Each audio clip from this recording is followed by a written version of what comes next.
اب کیا ہے کہ چونکہ دنیا سے کٹ کے ہے نا، آسٹریلیا تو سمندر کے بیچ میں ایک جزیرہ ہے اور انڈیا سے تقریباً 3 گنا بڑا اس کے پاس اسپیس ہے.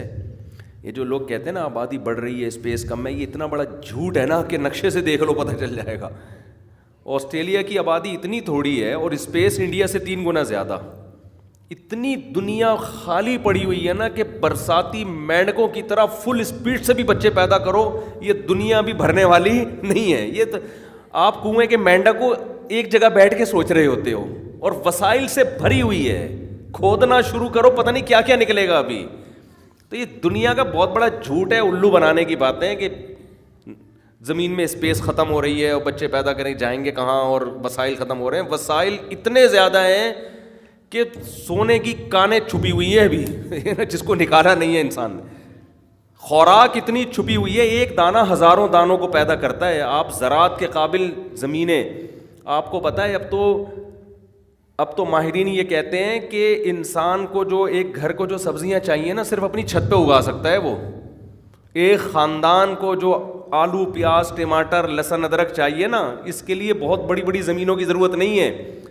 آپ گملوں کے اندر اپنے گھر کے تمیز سے خاص ترتیب سے لگائیں، وہی آپ کی ساری خوراک کو پورا کر دے گا. یہ تو دنیا کا سب سے بڑا جھوٹ ہے کہ بچے پیدا ہو رہے ہیں تو رزق کی کمی ہو رہی ہے اور کھا رہے ہیں ایک دوسرے کو. برباد کر دیا اپنے آپ کو، سکون برباد. وہ ایک صاحب آئے آج امریکہ سے آئے تھے تو کچھ باتیں کر رہے تھے نا کہ نفسیاتی ڈاکٹر وہاں یہ کر رہے ہیں فلانا کر رہے ہیں وغیرہ وغیرہ، جو بھی وہاں کے سائیکیٹرک یا سائیکولوجسٹ ہوتے ہیں. میں نے کہا دیکھو ہمارے علاقے میں آپ جاؤ، میں آپ کو سروے کرواؤں گا. غریب علاقوں میں 12 15 بچے ہیں، نہ پاؤں میں چپل نہ کوئی پہننے کا اچھا کپڑا ان بیچاروں کے پاس. کوئی بھی ڈپریشن میں نہیں جاتا اور سب باصلاحیت کا مطلب کانفیڈنس. اور میں تو گاؤں دیہاتوں میں گیا ہوں، کوئی کمیشن آفیسر جا رہا ہے آرمی میں ڈائریکٹ، صحیح ہے نا. جو پڑھائی کی طرف آ گئے نا ان میں صلاحیت شہری بچوں سے زیادہ ہے. اب یاد رکھو گاؤں میں ناخواندگی کا وہ ریشو نہیں ہے جو پہلے ہوا کرتا تھا. اب گاؤں دیہاتوں میں ایجوکیشن کا ریشو شہروں سے زیادہ ہے. ہم تو 20 سال پہلے بھی گھومتے پھرتے تھے اور اب بھی گھوم پھر رہے ہیں.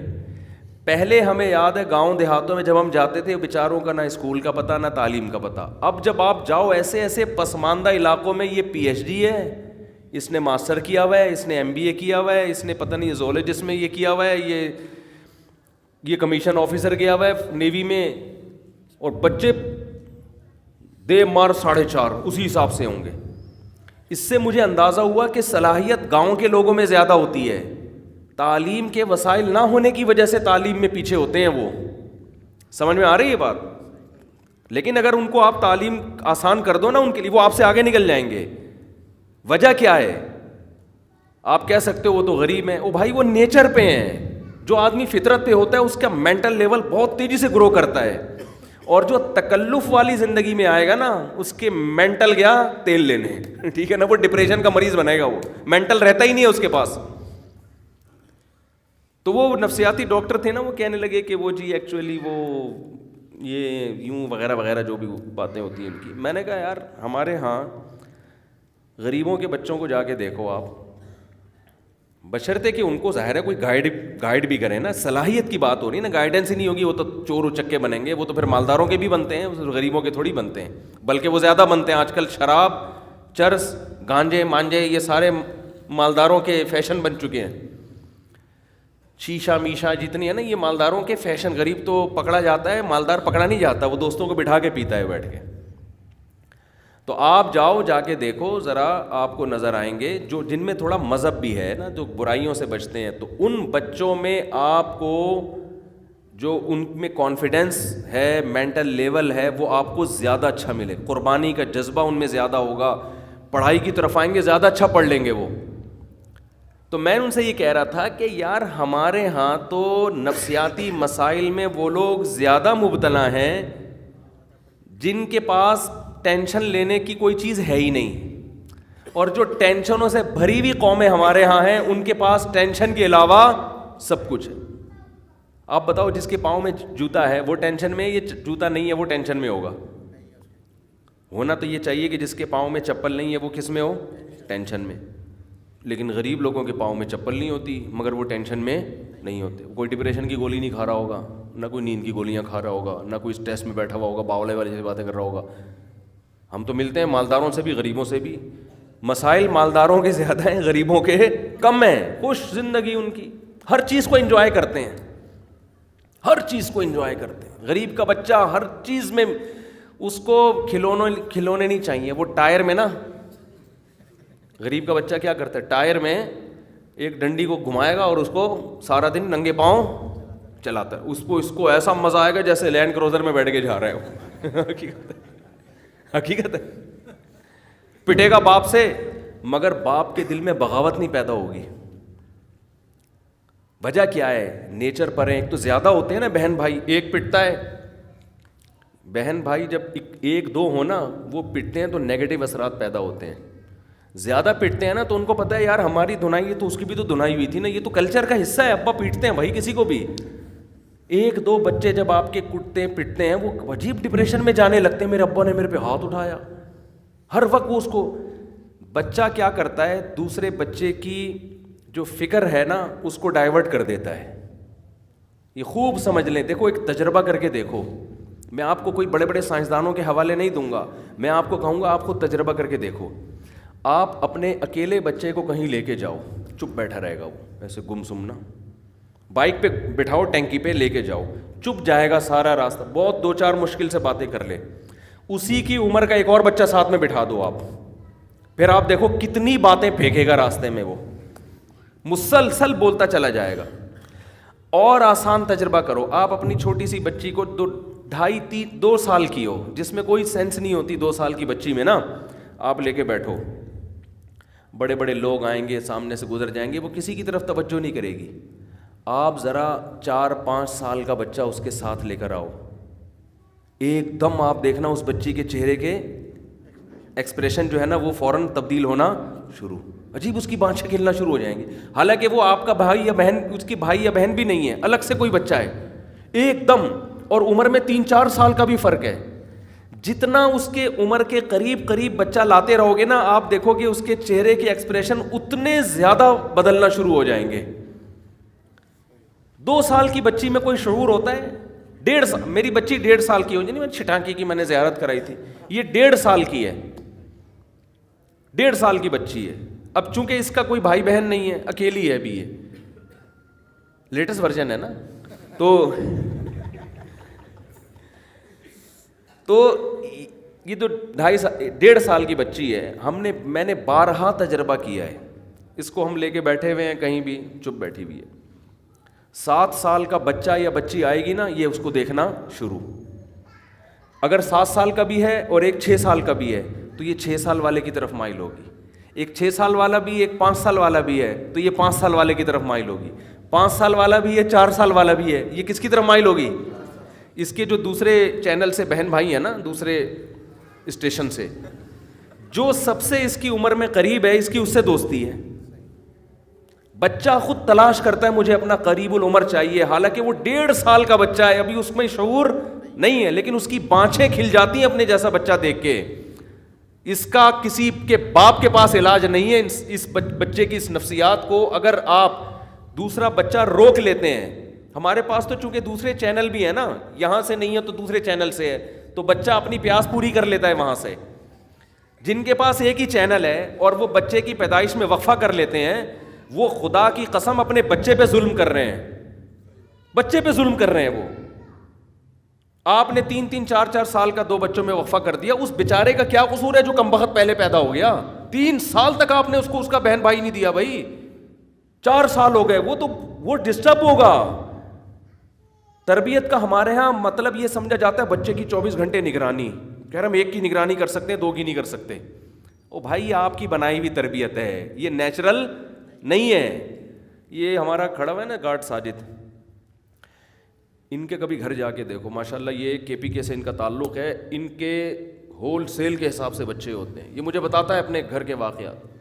کہہ رہے ہیں ہمیں پتہ بھی نہیں ہوتا بچے کیسے پل رہے ہیں, خود ایک دوسرے کو مارتے کوٹتے, معافیاں مانگتے, کھیلتے کودتے بڑے ہو جاتے ہیں. اور چونکہ بچے بچپن سے لڑتے ہیں تو لڑنے میں ان میں بہادری بھی پیدا ہوتی ہے. قوت برداشت پیدا ہوتی ہے ان میں. ممی ڈیڈی نہیں بنتے وہ. اس کو میں نے رکھا اس لیے, اگر یہ برگر فیملی سے ہوتا میں اس کو رکھتا, میں کہتا اس کو سنبھالنے کے لیے 6 گارڈ اور چاہیے ہمیں. حقیقت ہے نا, یہ ہمارا شاگرد ہے نا, تو اس کو سنبھالنے کے لیے 6 بندے ہمیں اور رکھنے پڑتے. تو بچے کیا کرتے ہیں, یہ ایک دوسرے کو کوٹتے بھی ہیں نا, اس سے بھی دوسرے میں برداشت, اکلوتا یا اس کے وقفہ زیادہ ہو, وہ بچہ بھی جی وہما سہما سا بن جاتا ہے. وہ بچے کو ماں باپ سے زیادہ اپنے جتنا ماں باپ چاہیے نا اتنے ہی اپنے جیسے بہن بھائی چاہیے ہوتے ہیں. سارا گوروں نے سیٹ اپ کی, ایسی کی تیسی کر دی. اور تفریح پہ جب بچوں کو لے جاؤ نا تو زیادہ ہوں تو مزہ آتا ہے ان کو لے جانے میں, وہ سب انجوائے کرتے ہیں ایک دوسرے کے ساتھ. 2 بچوں کو کیا گھماؤ گے یار تم لے جا کے. آپ یقین نہ آئے آپ کے 5-6 بچے ہوں, 6 7 8 10 15 20 25 30, کوئی گورنمنٹ نے پابندی ابھی تک الحمدللہ نہیں لگائی. آپ قربانی کا جانور لے کر آؤ گھر میں, مزہ نہ آئے پیسے واپس. بقرعید, عید الفطر, یہ سارے مزے آپ کے جب ہی آتے ہیں جب آپ کے گھر میں افراد ہوں. اور یہ خوب یاد رکھو, ڈراموں کی دنیا الگ ہوتی ہے, حقیقت کی دنیا الگ ہوتی ہے. ڈراموں میں دکھایا جاتا ہے دوسرے بچے کو روٹی نہیں مل رہی تو باپ کو تانا دے رہا ہے کہ مجھے کیوں پیدا کیا. حقیقت میں ایسا نہیں ہوتا. بچہ کہتا ہے ابا روٹی ملے نہیں ملے, پیدا ہو گیا, یہ بہت بڑی نعمت ہے اللہ کی. سمجھ رہے ہو؟ ہاں, ڈرامہ کسی بچے کو خراب کر دے, یہ فلم کسی بچے کو خراب کر کے بگاڑ دے تو ایک الگ بات ہے, ورنہ بچے کو روٹی ملے نہ ملے, ہم نے غریبوں کے بچوں کو اپنے ماں باپ کا احترام کرنے والا زیادہ پایا ہے, جن بچوں کے پاؤں میں پہننے کے لیے چپل نہیں ہوتی. اور مالداروں کے بچے جو اپنے باپ جن کو سونے کے نوالے کھلاتا رہا, ان میں میں یہ نہیں کہہ رہا وہ باغی ہوتے ہیں, ان میں بغاوت کا ریشو غریبوں سے زیادہ ہے. حقائق کی دنیا کچھ اور ہوتی ہے, کتابوں کی دنیا کچھ اور, فلم اور ڈراموں کی دنیا کچھ اور ہوتی ہے, حقیقت کی کچھ اور ہوتی ہے. نہیں آ رہی بات میرا خیال ہے سمجھ میں, کیونکہ ہمیں ہدایت اللہ سے ہم نے لی ہے اس بارے میں. ہم نے فیملی پلاننگ والوں کو لفٹ ہی نہیں کرائی شروع سے. ہم نے کہا باڑ میں جا, یہ ہمیں بتائے گا کہ کتنے بچے ہونے چاہیے, کتنی شادیاں ہونی چاہیے, ایسی کی تیسی تمہاری یار. میں اپنی تعریف نہیں کرتا, میں قابل تعریف ہوں بھی نہیں, ہر انسان اپنے عیب جانتے ہیں, لیکن میرے اندر ایک چیز ہے, لوگ سب کہتے ہیں آپ خوش رہتے ہو, الحمدللہ, اللہ خوش رکھے, نظر سے بچائے. یہ صرف آپ نہیں کہتے, یہ میرے دوست بھی کہتے ہیں یار آپ ہمیشہ خوش نظر آتے ہو, بڑے آرام سے. یعنی میرا مزاج ایسا ہے کہ مجھے دوست احباب نا اپنی محفلوں میں بٹھانا پسند کرتے ہیں کہ یار اچھا لگتا ہے بیٹھ, ان کی محبت ہے. حالانکہ فیملی پلاننگ کے حساب سے تو میں سب سے زیادہ ٹینشن میں ہونا چاہیے تھا. کیا خیال ہے بھائی؟ فیملی پلاننگ کہتے ہیں جس کی آبادی زیادہ ہے اس کی ٹینشنیں زیادہ, 2 بچے ہلکے پھلکے کم ٹینشن. تو یار میں تو پھر 14 بچوں کے ساتھ میں تو دفن ہو چکا ہوتا اب تک ٹینشن میں. یہ کتنی بڑی دلیل ہے خدا کی قسم. اور آج یہ دلیل آپ کو میری سمجھ میں آ رہی ہے. جب میں 15 سال پہلے میں نے یہ تحریک شروع کی تھی کہ گھر بڑا ہونا چاہیے, اولاد زیادہ ہونی چاہیے, اس وقت لوگ اس بات کو نہیں مانتے تھے. اس وقت کہتے تھے مفتی صاحب تم ٹینشن میں آ جاؤ گے, زندگی عذاب بن جائے گی تمہاری. لیکن اللہ نے مجھ میں اتنا کانفیڈنس بھر دیا تھا دلائل کی وجہ سے, جو ٹوٹا پھوٹا اللہ نے علم دیا ہے. میں نے کہا یار میں آپ لوگوں سے متاثر نہیں ہوں, دنیا غلط رخ پہ جا رہی ہے. میں نے کہا یہ چیزیں ٹینشن ختم کرتی ہیں, بڑھاتی نہیں ہیں. تو 15 سال پہلے جو میرا بیان سنتے تھے نا, آج وہ میرے سامنے منہ دکھانے کے قابل نہیں ہے. آج انہوں نے رجوع کیا ہے اپنی باتوں سے. آج وہ کہنے پر مجبور ہے کہ آپ صحیح تھے, ہم غلط تھے. آ رہی بات سمجھ میں کہ ہم غلط تھے, آپ صحیح تھے. تو چھوڑ دو یار, ان اٹھا کر پھینک دو باہر گلی میں. میں خواتین سے کہتا ہوں اپنی نسل کو مت روکو, یہ تمہارے لیے نقصان دہ ہے. خدا کی قسم, عورت کے لیے دنیا میں سب سے بڑا گفٹ اس کی اولاد ہے. گفٹ جتنا زیادہ ہو اتنا اچھا ہوتا ہے. دیکھو قیمتی گفٹ جتنے زیادہ ہوں گے اتنے اچھے ہوں گے. ایک علمی نقطے کی بات میں اکثر بتاتا ہوں, آج دوبارہ بتا دیتا ہوں. یہ ٹاپک چل پڑا ہے, پھر میں چھیڑ کے ختم کر کے دوبارہ اصل ٹاپک کی طرف آتا ہوں جو میں نے شروع کیا تھا.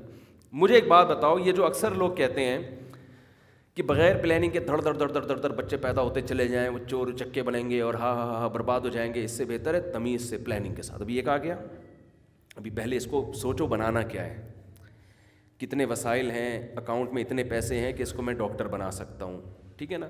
تو اس پیسوں کے حساب سے اس کو مینیج کر کے آپ نے ایک کو بنا دیا. دوسرے کے اگر ہیں تو آ جائے مارکیٹ میں, نہیں ہے تو رہنے دو, رکو, تاکہ تمیز سے اچھے ہزاروں بیکار پیدا ہونے سے بہتر ہے 2 تمیز کے پیدا ہو جائیں. یہ ایک فضول قسم کی دلیل دی جاتی ہے جو دیکھنے میں بڑی اچھی لگتی ہے. اس کا ایک عقلی جواب ہے, بہت ہی آسان, بہت ہی آسان, لیکن وہ جواب اصل میرا مقصد نہیں, لیکن وہ میں دے ہی دیتا ہوں. وہ میں اصل وہ نہیں بتانا چاہ رہا تھا. اس کا عقلی جواب یہ ہے کہ یہ تو بالکل ہی کھوپڑی سے فارغ ترین بات ہے. دیکھو جو آفیسر لیول کے لوگ ہوتے ہیں نا, آفیسر کی ڈیفینیشن کیا ہے؟ آفیسر کی ڈیفینیشن یہ ہے کہ جس کے ماتحت اتنے ہوں اور یہ ان سے اوپر ہو. It is called. ہر آدمی چاہتا ہے کہ میرا بچہ اپر لیول پہ جائے نا, تو اپر کی ڈیفینیشن کیا ہے؟ اب جس کے ماتحت زیادہ ہوں, تو جب 2 ہی ہوں گے تو ماتحت کہاں سے لاؤ گے مارکیٹ میں؟ صحیح ہے نا, اپر کی ڈیفینیشن ہی چینج ہو چکی ہوگی اس وقت تک. کیا کریں یار. اس کی مثال ہے, کمپنی میں ہر آدمی چاہتا ہے, آپ یہ چاہتے ہو میں امپلائی بنوں یا مینیجر بنوں؟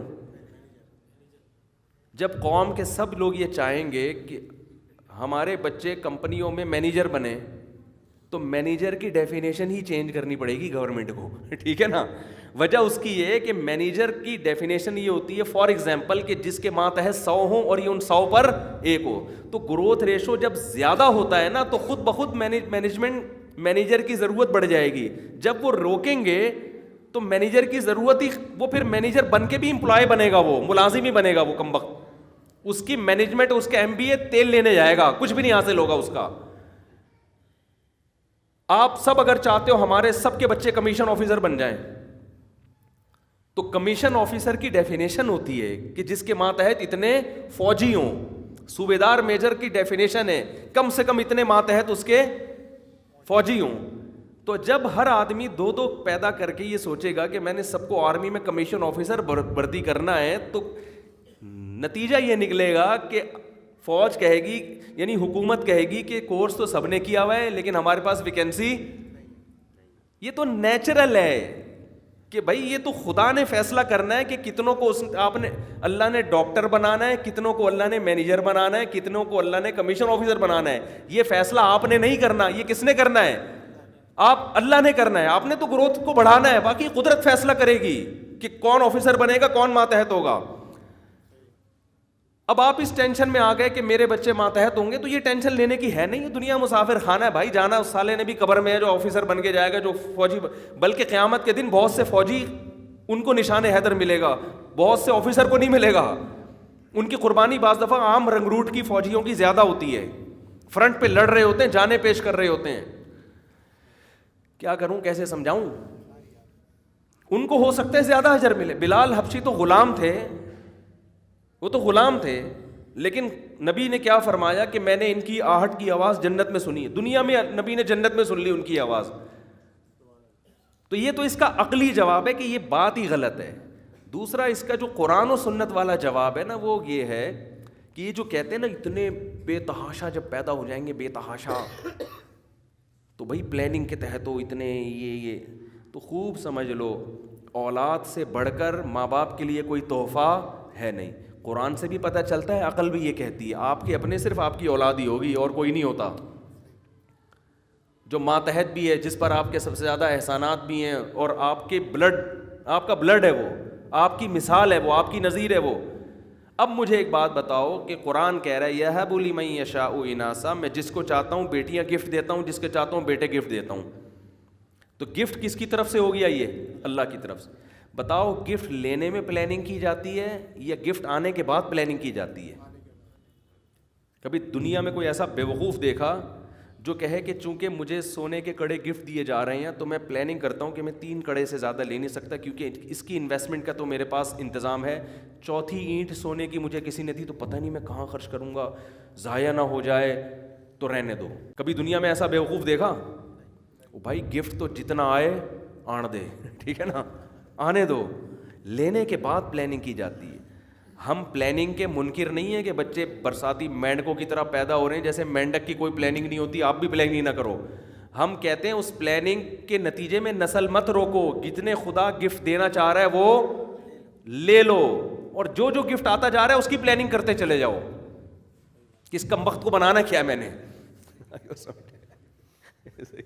اس کمبخت کو میں نے کمبخت اس لیے کہہ رہا ہوں کہ حالات ایسے چل رہے ہیں کہ باپ کہتا ہے یار یہ کمبخت پتہ نہیں مفتی صاحب کے بیان سن کے پیدا ہوا تھا, یہ عجیب سی چیز پیدا ہو گئی. تو بھلے کمبخت کہو آپ اس کو, کچھ بھی کہو, لیکن ہے وہ انسان ہے. دیکھو اس زمین پر انسان کے لیے انسان سے بڑا گفٹ کوئی بھی نہیں ہے. اس زمین پر انسان کے لیے انسان سے بڑا گفٹ, جو کہتے ہیں نا نسل روکو, اس کا مطلب وہ انسان کی ویلیو گھٹا رہے ہیں. وہ کہہ رہے ہیں سونا بھی گفٹ ہے, آلو بھی گفٹ ہے, ٹماٹر بھی گفٹ ہے, انسان گفٹ نہیں ہے.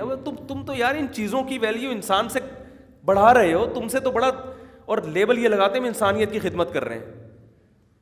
کہاں سے خدمت ہو گئی بھائی یہ؟ تو اس لیے عورتیں اپنی جان پہ رحم کریں. جو عورت کی زیادہ اولاد ہوتی ہے نا وہ زیادہ خوش ہوتی ہے. وہ کہہ رہی ہوتی ہیں ہائے کمبخت مصیبت بن گئے, وہ اوپر اوپر سے کہہ رہی ہوتی ہیں, اندر سے وہ ڈپریشن میں نہیں ہوگی. ورنہ کتے بلی پالو گے جو کہ لوگ پال رہے ہیں جا کے. انگریزوں نے تو کتوں سے دل بہلانا تبھی تو شروع کیا جب اولادیں نہیں ہو رہی. تو اس لیے گائیڈنس بھائی اللہ کے علاوہ کوئی بھی نہیں کرتا. صحیح ہے نا, سب بیکار کی باتیں ہمارے سامنے لوگ حوالے دے رہے ہوتے ہیں, وہ فلانے فلاسفر نے یہ. میں نے کہا پھینک رہا ہے, پھینکنے دو سالے کو. اگر اتنا نیک ہے تو خدا کے پر ایمان کیوں نہیں لے کر آیا؟ اتنا اچھا ہے تو اتنا اچھا ہے اگر, تو اس کو تو اللہ کو ماننا چاہیے کہ یار یہ سارا نظام خود نہیں بن سکتا, خدا نے بنایا ہے. اور جب خدا کو مانے گا تو پھر خدا کا بندوں سے لنک کیا, اس پر غور کیوں نہیں کرتا؟ اتنی بڑی چیز پہ آپ غور کر نہیں رہے اور پیچیدگیوں میں الجھا کے انسانیت کی کو تباہ و برباد کر دیا.